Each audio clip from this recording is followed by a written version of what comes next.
What's up, all my comic collecting friends out there in YouTube land? Comic Quarter 410 here, doing part 12 of my Keys variants and such, and just wanted to do this real quick so I can get these books filed back away, because I'm trying to pull out low price key issues for my entry video to Hero Hunter 81's contest, and I don't want to get too disorganized. So I'm going to start off by showing a few books that, had I found them earlier, I would have shown them with earlier books, but I didn't.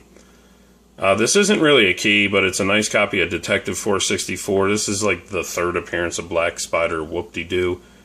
But I just like it because it's an Ernie Chan Batman cover from The Year I Was Born. Pretty cool, in my opinion. Like getting stuff like that sometimes. Another thing I was happy to get here, I had this as a kid, Creatures on the Loose 32, and caught my eye when I was a kid. I was like, really? Two of Spidey's villains are fighting. It's Man-Wolf, John Jameson, fighting Kraven. Great cover there.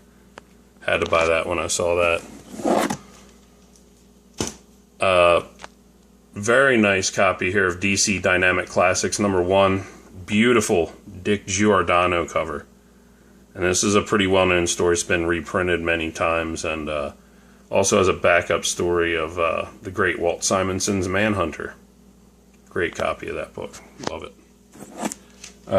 Got this recently, actually, at, because I have the trade, but I need to get the individual issues. But I saw this at a half-price sale. It was $10, so I got it for $5, and it's a pretty awesome copy of Electro Assassin #1. And this is written by Frank Miller with awesome covers by Bill Sienkiewicz. And if you guys haven't read this is a great read. Done by Marvel's Epic line, so it could be a little more violent. And attention, Mr. Rob Liefeld, this is how you draw a stupidly oversized gun without making it look too stupid. Take notes. Okay, coming up here, I showed this Ghost Rider in my last video. This is my Ghost Rider #1. I'm just showing it again because after I did that video, of course, I found some more Ghost Riders. This is my #2, and it's in bad shape. It's got, not even dings on the spine. There's like chips, like it was scraped up against the side of a table or something, or like a mouse chewed on it or something. But yeah, it has some chunks missing out of the spine and a double fox ear fold on the bottom. But I got this really cheap, and I just love these Bronze Age Ghost Riders. I always want to call it Volume 1, but it's actually Volume 2, because Volume 1 is the Western Ghost Rider. And if you haven't checked out Captain Strangelife's most recent video, check it out. He has some amazing old school Golden Age Western Ghost Rider covers, and they're beauties, so check it out. But this is Ghost Rider Volume 2, and I love these Bronze Age covers by Gil Kane. I love the logo and how Ghost Rider's like kind of busting through the paper. Just such a sign of the time in the 70s, motorcycles and Evel Knievel were in, and while this is a dated book in that sense, I feel like Ghost Rider was ahead of his time in terms of being one of the first real anti-heroes that got his own title. And the fact that his powers were supernatural and demonic in nature was very taboo at the time, so he's very ahead of his time. And in addition, a lot of people like to say Todd McFarlane's main inspiration for Spawn was Batman, and you could definitely argue that, but I feel he took even more inspiration from Ghost Rider, in the sense that they're both these anti-hero characters who basically their soul's damned and they know it, and their powers are demonic and evil, yet they use their powers for good and turn them against the demonic entities that gave him the powers, and they use them as a force for good as an anti-hero. So in that sense, I think he's very much derived from Ghost Rider, and the Ghost Rider's ahead of his time. But anyway, love these Gil Kane Ghost Rider covers. Just such a sign of the times. Another great cover. This is #3. It's very sharp, other than 2 dings right there near the staple that break color on the guy's pant leg. But great cover by Gil Kane. Ghost Rider #4. Another nice copy. A little bit of spine rolling here, and some rubbing on the bottom corner. If it didn't have the spine rolling, this is a near mint copy. But I love that cover. These covers were just great action covers. They sold the book.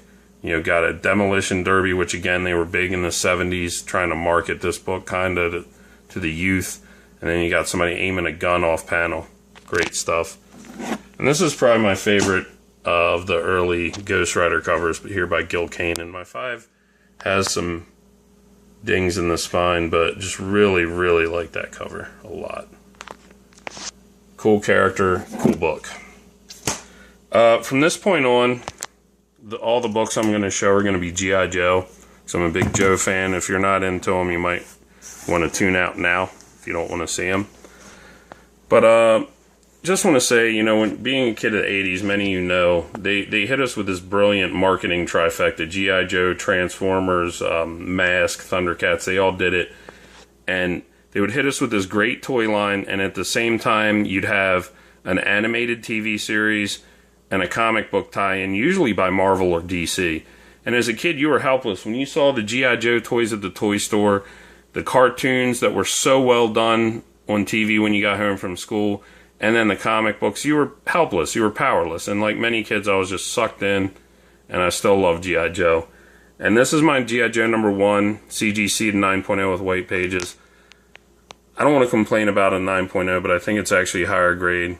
But this is a legendary cover by Herb Trimpe. And this is the major flaw I see on, if I can get some focus. See that bend up there? Small bend. It doesn't actually break the color, but you can definitely see it. But other than that, I mean, super minuscule rubbing there. But look how perfect this spine is on this book. I'd give this book a 9 too, I think. So that's just my opinion, but great book, legendary cover by Herb Trimpe, and Larry Hama wrote the book, and he also was involved in the toy line with helping design the toys, and he wrote all the bios of the characters on the back of their action figure package too. So it gave a nice sense of continuity with the toy line, the comics, and everything was kind of faithful to the other. So great stuff. Here's my #2, nice sharp copy. Herb Trimpe signed that at Baltimore this year for me. Very happy to have that. #3, also nice copy. Herb signed for me. Very cool guy.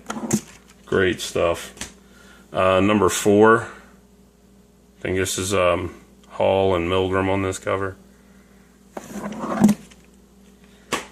#5, G.I. Joe #5, and most of these are, all the ones I've shown so far are definitely very fine, plus the near mint.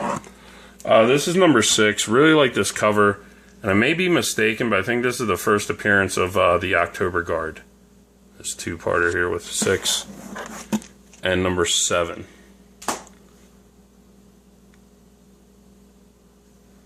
Definitely think that is. Here's issue #8. With Cobra Walker that they never made into a toy. This is #9.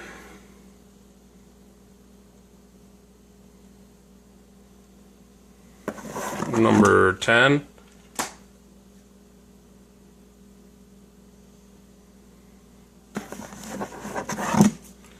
And missing #11 and 12.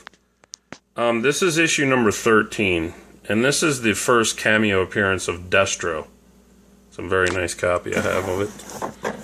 And this is not a very nice copy. And this is Destro's full first appearance. I remember this vividly as a kid, this Herb Trimpe cover with Destro in the lead, leading the attack on the Joes. And my copy has problems here. Looks like, you know, something got stuck, maybe taped to the G there, and a big ding and bend there in the blue area underneath the price box. But this is Destro's first appearance, and I remember this story well. I need to upgrade this copy. This is G.I. Joe #21, the famous silent issue. This is the first appearance of Storm Shadow. This is one of the most sought after Joe books. My copy's not near mint. It's not too bad. I've had this since the 80s. If you can see, it has 2 or 3 small dings in the spine. The bright color, especially that one down there in the middle of the screen now. So, little tiny bit of rubbing, but other than that, it's not too bad. I've had that for a long time. High grade, CGC copies like 9.6s and 9.8s of this book go for big money, like $200. I've seen 9.8s go for. One of the most sought after G.I. Joe books for Joe collectors. Duke is considered the leader of G.I. Joe, and he was right there right away in the first cartoon series, but he wasn't introduced till this issue in the comics, G.I. Joe number 22. It's the first appearance of Duke and Roadblock, and an awesome cover there, excuse me, of Destro knocking over all the G.I. Joe chess pieces. Great stuff. And as many of you know, I'm a big fan of Michael Golden. Love the colors he uses on his covers. His style of coloring on this and his yearbook number 1 cover, which I'm going to show later, they almost lend like a cartoonish fantasy quality to the artwork, and I love it. Love this cover. And issue 23 here is where they capture Cobra Commander. Issue number 24 is important to me because, oddly enough, like I said, they hit you with the trifecta of the toy line, the cartoon, the comic books. And you'd actually see, while you're watching the cartoon, they'd go to commercial break. Marvel would do a paid commercial for these comic books. And this is one of the first ones I remember. And they did a toy commercial also with the same scenario of Storm Shadow coming in on the new Cobra Claw toy, which is what Cobra Commander is flying away on. And he rescues Cobra Commander, and Cobra Commander flies off. So on the commercial break from the cartoon, you'd see the commercial for this Marvel comic, which they never would do a network TV for a Marvel comic. But they do the commercial for this comic, and later you'd see a commercial for the same toy that they're reenacting this part of the comic. So it was really, they did a good job at putting the stuff in your face as a kid, and so you go tell your parents to buy it. But this comic is the first one. It may not be the first one, it's the first one I remember them doing a commercial of. Pretty cool. And Storm Shadow breaks Cobra Commander out the very next issue. This is G.I. Joe number 25, a nice sharp copy, and this is first appearance of Zartan and the Dreadnoks. Cool. These are these are other G.I. Joe books that people want, because this is the 2-part origin of Snake Eyes. You can see there. And number 27, the other part. And I think this is a Mike Zeck cover, but I remember this cover well as a kid, just like Storm Shadow side-kicking Snake Eyes out of that graffitied up subway car, and Scarlet and Wild Bill are looking on like, oh shit. Great book from my youth there. Moving along, this is another one I remember him doing the commercial of. I think that thing's called the Warthog. It was the toy they were trying to sell, and then Tomax and Zaymot, they were the twins on Cobra, and they had a big, huge 4-wheeler. And I remember him doing a commercial of this book, too. It's a Mike Zeck cover. And I believe it might be the first appearance of Tomax and Zaymot, if not, it's the first big story with them. Great Mike Zeck cover. I've showed this recently, but great Mike Zeck cover of Stalker, and I think it might be Grunt or Leatherneck there in the brush in their camouflage. 43, another Michael Golden masterpiece of the Death with the light machine gun. Great stuff. Missing an eye.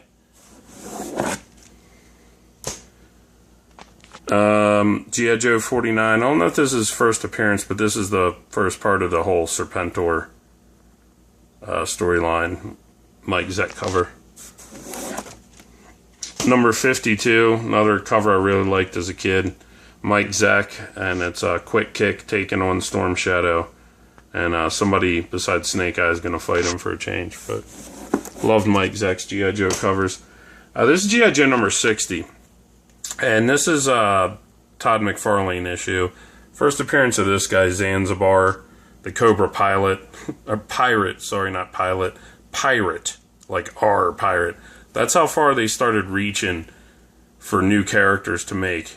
And it got to a point where G.I. Joe really jumped the shark at one point. But this has Todd McFarlane art, and he did art on another issue, which I need to get.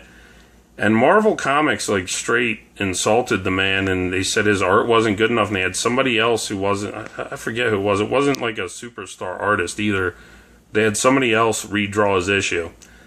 And as many of you know, years later when McFarlane became the biggest thing since sliced bread on Amazing Spider-Man, Marvel goes back on their words like, oh, we're going to publish that issue you drew because, you know, it'll sell a shitload of copies now. So the elusive G.I. Joe Special #1, which is a pretty expensive book, reprints the issue as Todd McFarlane originally drew it. So, but this is the one they did publish when it came out, number 60.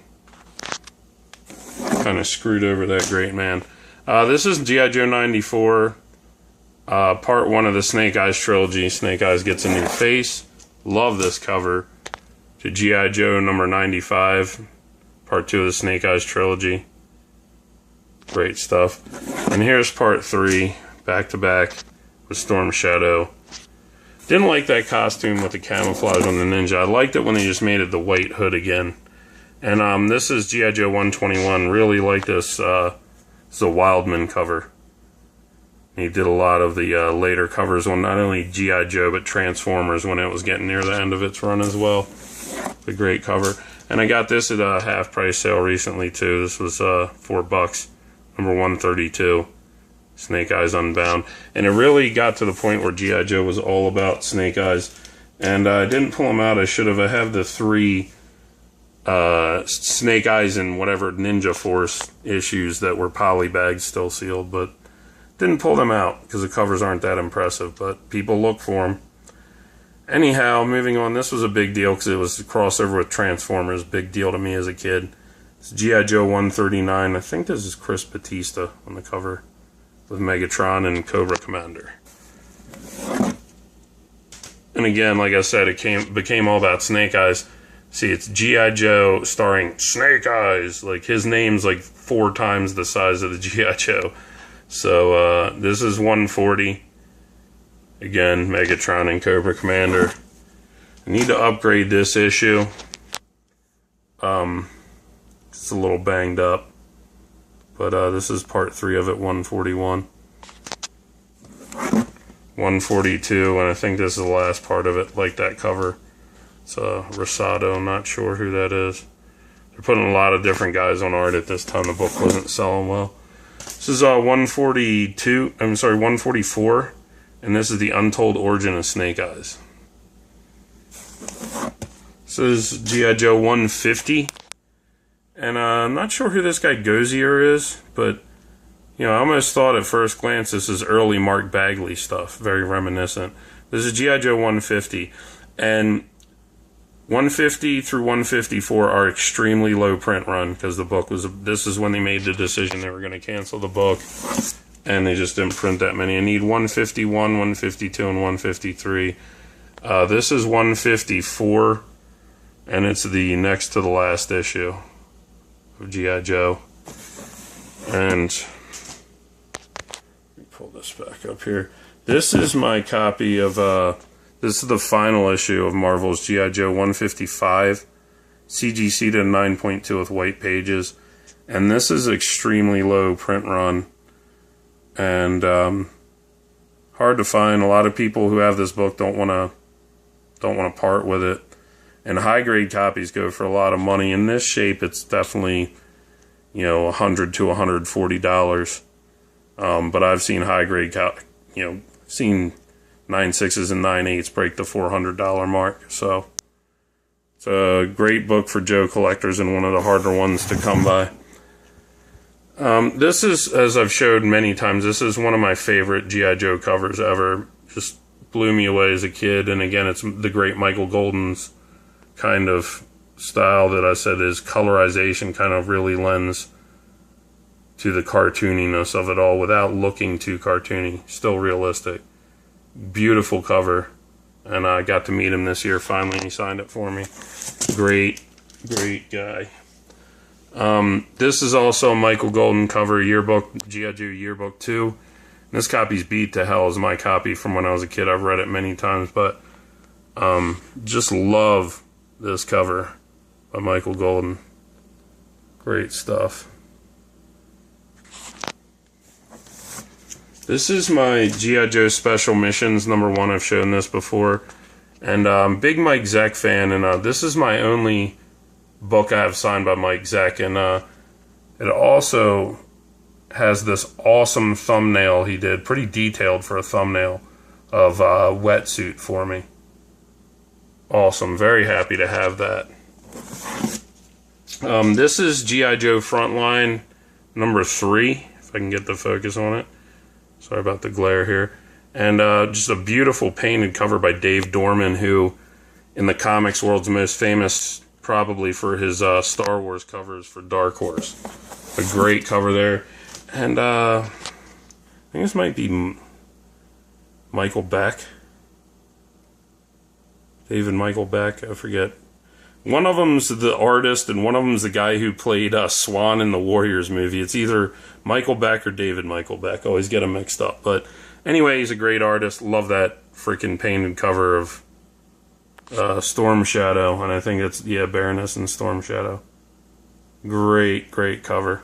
The Frontline #4. And Larry Hama wrote these two.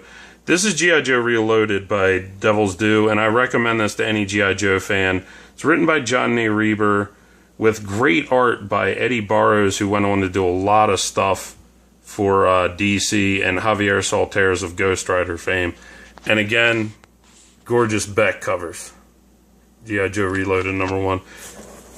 This is #2, another painted Beck cover of Snake Eyes and Scarlet facing off. Gorgeous stuff. G.I. Joe Reloaded #4. This is a Tom Derenick cover of Beachhead getting ready to blow the place up. Awesome cover. He looks crazy there. And this one I really like. I'm not sure who did this cover here. It says, was it Benitez maybe? Can't read it. Benitez. Not sure, but it's a cool cover. But what's important about this issue, G.I. Joe Reloaded #8, is the first time they tell the origin of the Baroness. Very cool issue. Moving along here, this is Devil's Due G.I. Joe Master and Apprentice. It's all about Snake Eyes and the Storm Shadow and their training, and awesome, written by Dan Jerwa, but awesome art by Stefano Caselli. Love that cover. Great stuff. These were written by Larry Hama as well. This is Devil Due's Storm Shadow series, and I have the full run. I think it went like 8 or 12 issues. That's #1. And this is #2. Not sure if Mark Robinson did these covers too, but pretty cool for Storm Shadow fans. He was a good guy at this point, if you can say that. This is Devil Due G.I. Joe America's Elite. I think this is issue 23 or 24. But this is World War III Part 1 of 12. And I should have opened this up because it's a wraparound cover. And they actually drew every G.I. Joe character that was ever manufactured as a figure by Hasbro is on this cover. Very cool. And this is amazing. One of the best G.I. Joe stories ever written.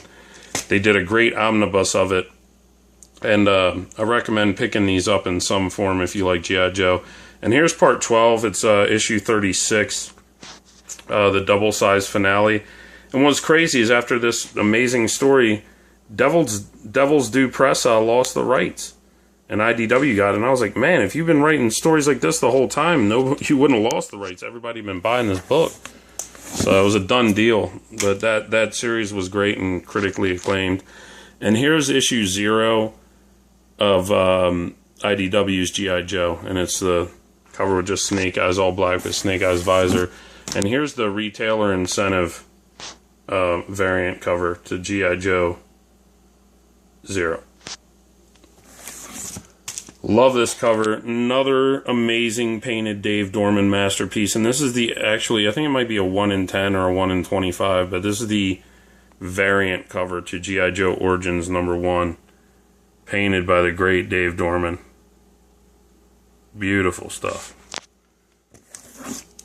This is the movie adaptation, G.I. Joe The Rise of Cobra #1, Snake Eyes cover. Wasn't that impressed with that movie, honestly. I heard the second one was better. I still have yet to see it. This is when IDW decided to continue off of Marvel's G.I. Joe, and this is Free Comic Book Day 155 and a half, written by Larry Hama. Very cool cover. He's like ripping the G.I. Joe #1 in half. It's a Free Comic Book Day one. And here's 156, the very first issue of the relaunch of A Real American Hero. And he just continued where it left off. It was very well done. This was a big deal to me too, the G.I. Joe Transformers by Image, if I can get focus. This is an awesome cover. I don't know who did this. I don't think it's Mark Brooks, but this is the cover. They did 2 covers to each one. This is the Snake Eyes Prime cover.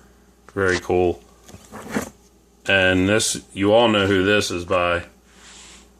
J. Scott Campbell, masterpiece of Cobra Commander and Megatron. Absolutely love that cover. And here's the Mark Brooks cover to #2. Love it. Destro and Soundwave and Soundwave's tapes. Freaking amazing. And #3 again by Mark Brooks. Bumblebee and Duke. Great stuff. And that will do it for my G.I. Joe books. Sorry this one dragged on a bit long. I'm going to file these away and be doing another contest entry for Hero Hunter and one for Vin Crew as well. Glad to see, you know, my friends there getting high up on the subs ladder. And you guys deserve it because you make great videos. And thank you all for taking the time to check out my books as always. I always appreciate it. Take care of yourselves and each other, and enjoy your comic book reading.